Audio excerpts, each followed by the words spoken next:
Fortune is in follow up. भाई साहब असली गेम जो है ना वो फॉलोअप में छिपी होती है। फॉलोअप करोगे सही तो आपकी सेल्स कई गुना ज्यादा बढ़ सकती है। अगर आपने फॉलोअप करना है तो एक चीज आपको हमेशा याद रखनी चाहिए, फॉलोअप 24 घंटे के अंदर अंदर कर लो तो बहुत बढ़िया।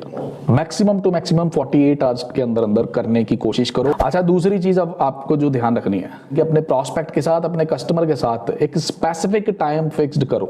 जो भी टाइम के ऊपर वो मिलना चाहता है आपसे, शाम को 6 बजे का, 7 बजे का, दोपहर को 12 बजे का, एक देखो कि क्या टाइम। ऐसा नहीं है कि ठीक है जी मैं आपको कांटेक्ट करूंगा, ऐसा नहीं, एक स्पेसिफिक टाइम उसके साथ फिक्स कर लो अगर आपको सही से फॉलोअप करना है। इससे होता क्या है, स्पेसिफिक टाइम करने से एक तो आपको और प्रॉस्पेक्ट को, आपके या कस्टमर को, आपको क्लैरिटी हो जाती है कि आप लोग कब मिलने वाले हो।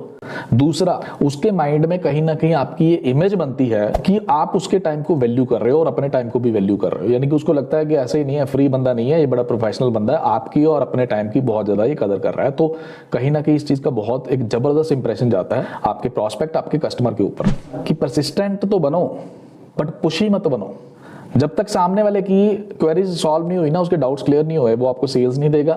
आपको यस परसिस्टेंट रहना है। परसिस्टेंट का मतलब ऐसा नहीं कि सिर्फ एक बार आपने उसको प्रेजेंटेशन दे दी उसके बाद फॉलोअप किया नहीं किया, इट्स ओके, नहीं ऐसा नहीं करना। आपने जो आपका सिस्टम बनाया है उस सिस्टम के अकॉर्डिंगली आप अप्रोच जरूर करो अपने प्रॉस्पेक्ट को, कस्टमर को, लेकिन पुशी मत बनो यार। कई लोग ना बड़ा मतलब एकदम से सामने वाले को प्रेशराइज करने की कोशिश करते हैं कि नहीं भाई डिसीजन अभी ले लो, और मतलब प्रेशराइज भी इस टाइप का कि सामने वाला अंदर से इरिटेट होना शुरू हो जाता है। मतलब हम इस टाइप से बिहेव करना शुरू कर देते हैं कि सामने वाले को लगता है यार कि इसको सिर्फ अपनी सेल्स से मतलब है, इसको मेरे से कोई मतलब नहीं है। यानी कि कस्टमर या प्रॉस्पेक्ट आपके साथ तब जुड़ता है जब उसको अपना फायदा नजर आता है।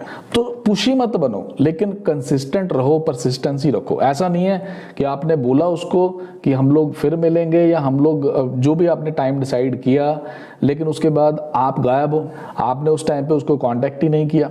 फिर कुछ दिनों के बाद एकदम से आपकी नींद खुली और आपने उसको कांटेक्ट किया, तब वो भी भूल चुका, आप भी भूल चुके हो। तो इस टाइप से सिस्टम नहीं चलता, परसिस्टेंसी आपको मेंटेन करके रखनी पड़ेगी, राइट। अगला पॉइंट है develop a CRM system for yourself. अब सीआरएम सिस्टम क्या मतलब है जी? Customer relationship management. अपने लिए ना एक सिस्टम बनाओ, अपने डायरी के ऊपर बना लो, चाहे अगर आप डिजिटली बना सकते हो कंप्यूटर के ऊपर, अपने लैपटॉप के ऊपर, बड़ा सिंपल सा वे होता है। आप डायरी लगा लो यार अपनी। जैसे मैं वीडियो आज रिकॉर्ड कर रहा हूँ 16 फेब को, आज मान के चलते हैं सुबह से लेके शाम तक मेरी 2-4 कस्टमर्स या 2-4 प्रॉस्पेक्ट्स के साथ बात हुई और सारे का सारा मैंने अपनी डायरी में आज नोट किया हुआ है। और जिस कस्टमर ने मेरे को जिस दिन का और जिस टाइम का बोला, मैंने अपनी डायरी में उस दिन को उतने टाइम के ऊपर उसका नोट कर दिया एज अ रिमाइंडर। कि जैसे मान के चलते हैं आज 16 तारीख का, 20 तारीख को किसी कस्टमर ने मेरे को बोल दिया कि मैं मिलूंगा आपको 2 बजे। अब ये सारा कुछ क्या मैं अपने माइंड में याद रख सकता हूँ? नहीं रख सकता ना, कोई भी नहीं रख सकता, मैं भी नहीं रख सकता, आप भी नहीं रख सकते। तो बहुत बार क्या होता है, आप अपना सारे का सारा सिस्टम ना इसी टाइप से खराब कर लेते हो। आपको याद ही नहीं रहता किसने कब बोला था मिलने के लिए या कॉन्टेक्ट करने के लिए। तो 20 तारीख को बोला उसने कि मैं मिलूंगा दोपहर को 2 बजे। अब मेरे को चेक नहीं करना पड़ेगा, जैसे ही 20 तारीख आएगी मेरे को इमीडिएटली अपनी डायरी में पता चल जाएगा, अच्छा यार आज 2 बजे इसको मिलना था।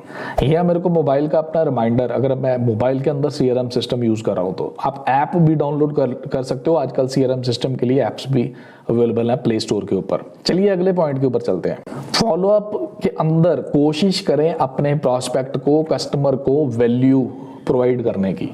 आप जब उसको कांटेक्ट करोगे तो उसको कांटेक्ट करने का रीजन सिर्फ ये नहीं होना चाहिए कि यस और नो, कि हाँ जी बता दो जी, या जी मैं पुशी हो गया हूं कि अब मेरे को सेल्स आप दे ही दो या मेरी टीम में ज्वाइन कर ही दो। सिर्फ ये नहीं होना चाहिए। आपको एक्चुअल में अपने माइंड में रखना चाहिए कि अगर मैं इसको मिलने जा रहा हूं, इसने मेरे को आज फिर मिलने का टाइम दे दिया है, तो मैं इसको वैल्यू प्रोवाइड करूंगा।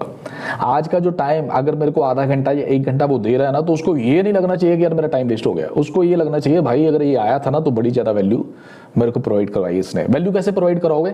आप उसको एडिशनल इंफॉर्मेशन दे सकते हो, आप उसकी क्वेरीज सॉल्व करने के लिए ऊपर टाइम दे सकते हो।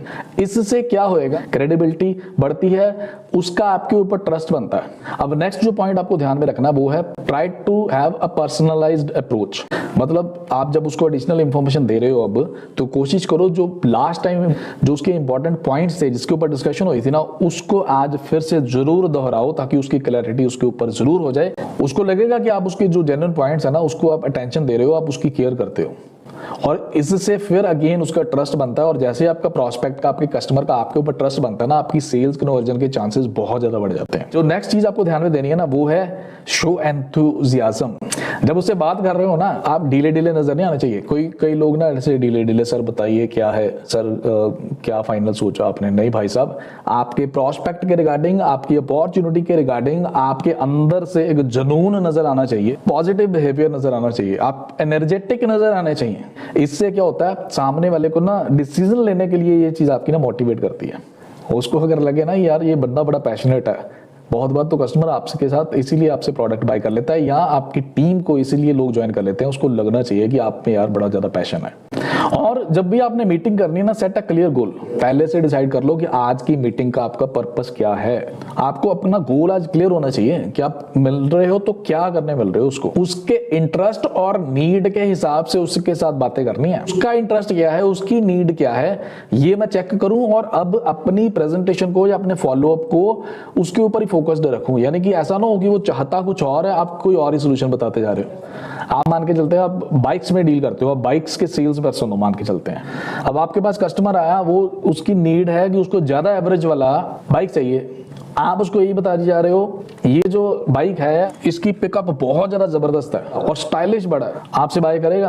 आप फोकस कर रहे हो उसकी लुक्स के ऊपर, आप फोकस कर रहे हो बाइक की पिकअप के ऊपर, उसकी नीड ही नहीं है, उसको चाहिए ज्यादा एवरेज वाला बाइक चाहिए। आप बताओ आपसे लेगा? यही गलती करते हैं बहुत सारे पर्सन्स, प्रोस्पेक्ट की नीड और इंटरेस्ट के हिसाब से बात नहीं करते। और लास्ट में एक चीज ध्यान रखो, प्रोस्पेक्ट आपको यस करे या नो करे, आपको अपने प्रोस्पेक्ट, अपने कस्टमर के साथ एक अच्छा रिलेशनशिप डेवलप करना है। आज अगर नहीं भी बाय कर रहा ना, फ्यूचर में हो सकता है दोबारा आपके साथ जुड़ जाए, आपके साथ बाय कर ले। इसलिए प्रोस्पेक्ट को लास्ट में थैंक्स भी जरूर करो। डजंट मैटर उसने डिसीजन क्या लिया, यस किया नो किया, कोई मैटर नहीं करता, उसको थैंक्स जरूर करो कि उसने आपको टाइम दिया।